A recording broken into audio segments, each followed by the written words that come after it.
Shubhodaya, good morning, good afternoon, good evening from wherever you are joining.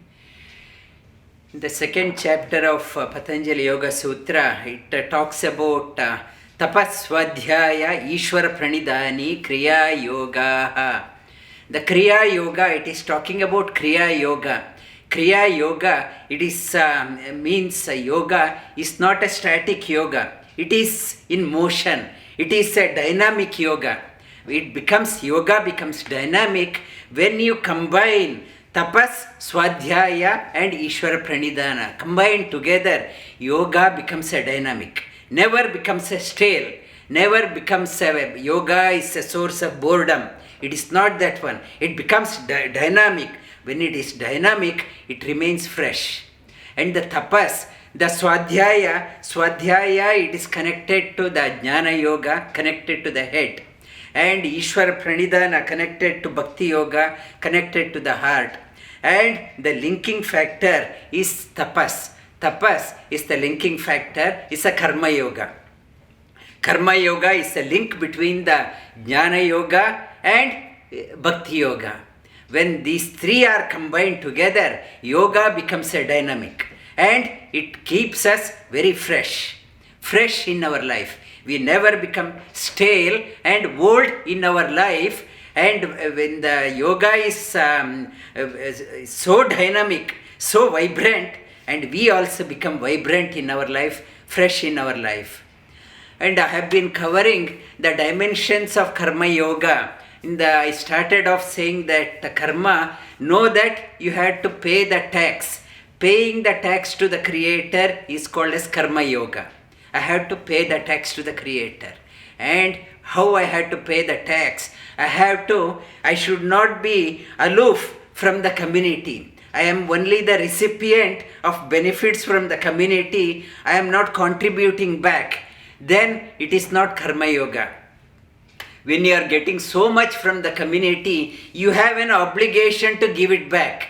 Like in the body 37 trillion cells are there. If some cells, if they say, I don't want to be part of this 37 trillion cells, I want to stay aloof from the other one. I don't want to interact with that one. And when I start aloofing myself and partnering with similar minded and aloofing, not becoming part, then this body, those type of cells are called as cancerous cells.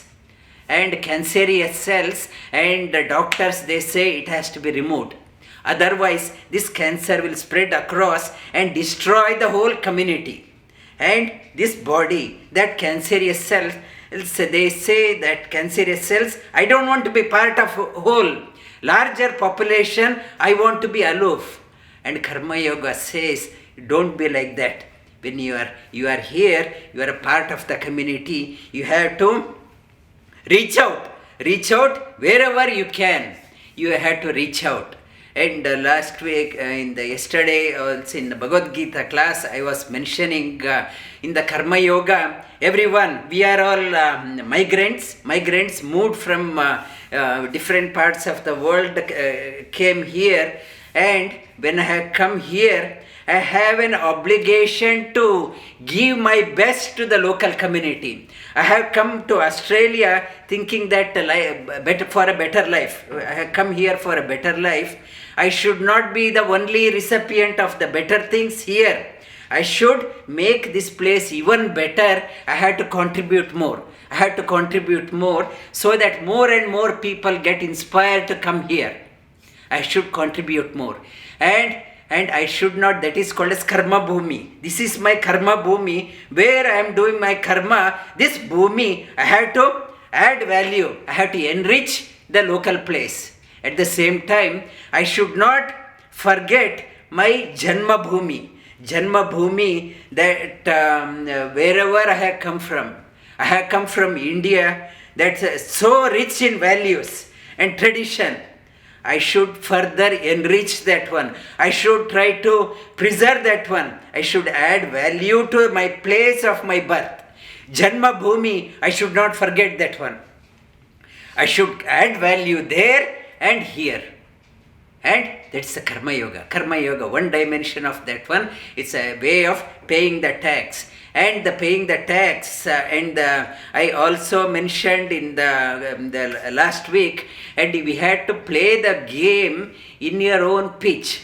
Identify what is your strength. Everyone has unique strength.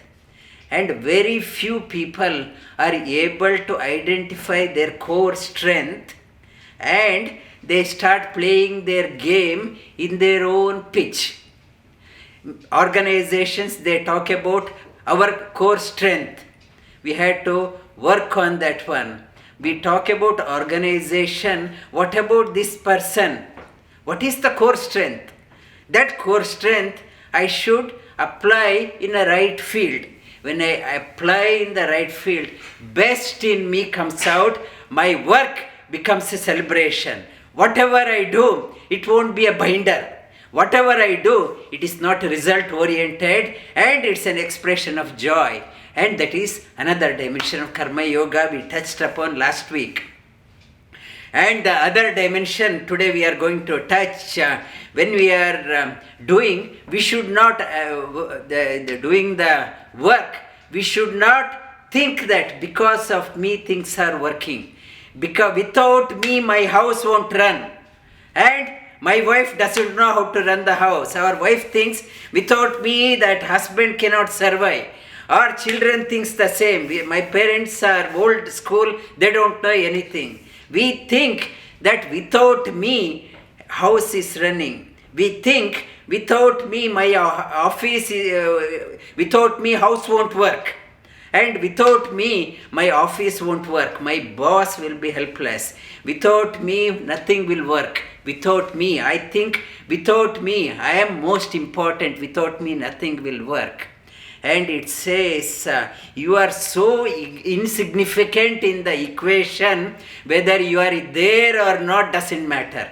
And the wind, I can't change the direction which wind is blowing. I can't change. I can't change the direction from where sun is rising or sun is setting. I can't change the course of river flow.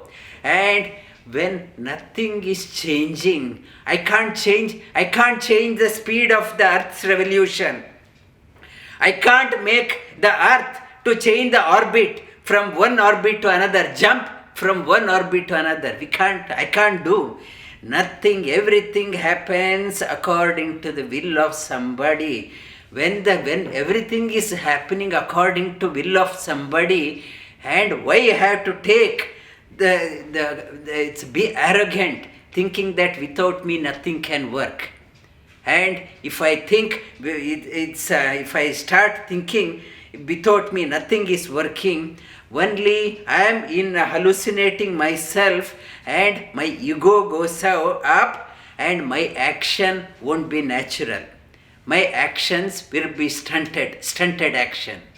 And Bhagavad Gita in the Sri Krishna talks about karmanyeva karmani pashyat akarmani cha karmayah sabuddhiman manushyeshu sayukta krishna karma kritam.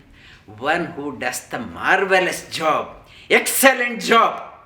One who sees karmanyeva akarmani pashyat. Karmanya, and it's though one is acting, knows that he is not doing anything. Though doing everything, knows that I am not doing anything. Akarmani cha karmayah. One who sees when nothing is happening, thinking that nothing is happening, and everything is happening because of something. When even I am not doing anything, things are running as usual. What is that one? By whom this one work, everything is happening. One who sees that one with when I am doing fully, still not doing. And when not doing, everything is happening. One who sees that one, sa buddhiman manushyeshu, he is the most intelligent person. Best of the person, very illumined person. One who, and Krishna karma krita. Krishna karma krita. Krishna means the best in that person comes out. That person never takes the credit for the success or blame for the failure. If something doesn't go right, and I start blaming myself, I start blaming this person, I start blaming that person, and if something goes right, yes, I am the responsible, I am responsible. Doesn't take, and do not take responsibility for anything in your life, whether success or failure, but you have to throw your heart behind whatever you are doing. Throw your heart behind whatever you are doing, but still do not take any responsibility for the success or failure. Krishna karma sa buddhiman manushyeshu. That he or she is the best, most illumined person. Buddhiman manushyeshu. Sa yukta, very integrated person. Yukta means also called as yoga. And it's established in yoga. That person is established in yoga, and best in that person comes out. To do that one in our life, we need a role model. We need a role model who is leading by example.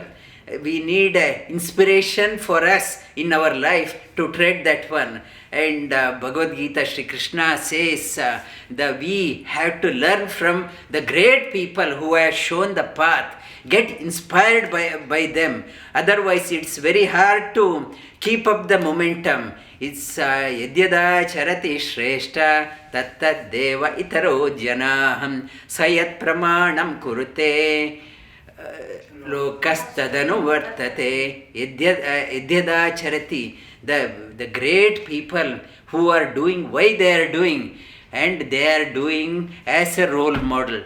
Give a benchmark. They want to set a benchmark so that people get inspired by their lives. And in the Karma Yoga, the dimension of Karma Yoga, throw that today's message, throw your heart behind whatever you are doing, and never take the blame or the credit for the success or failure.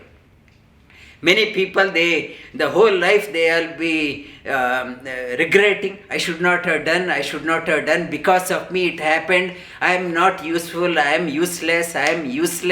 They are condemning themselves down, putting themselves down. And the other token, some people, it's a small, something happens, it is because of me. You know that organization, I started that one 20 years back. I am nowhere in the picture. And you know that one, I started that one. I am this, any success, I want to take my name for that one. Do not take the success, credit for the success or failure. Then the best in you comes out. That will touch upon another dimension of Karma Yoga next week. And Karma Yoga, the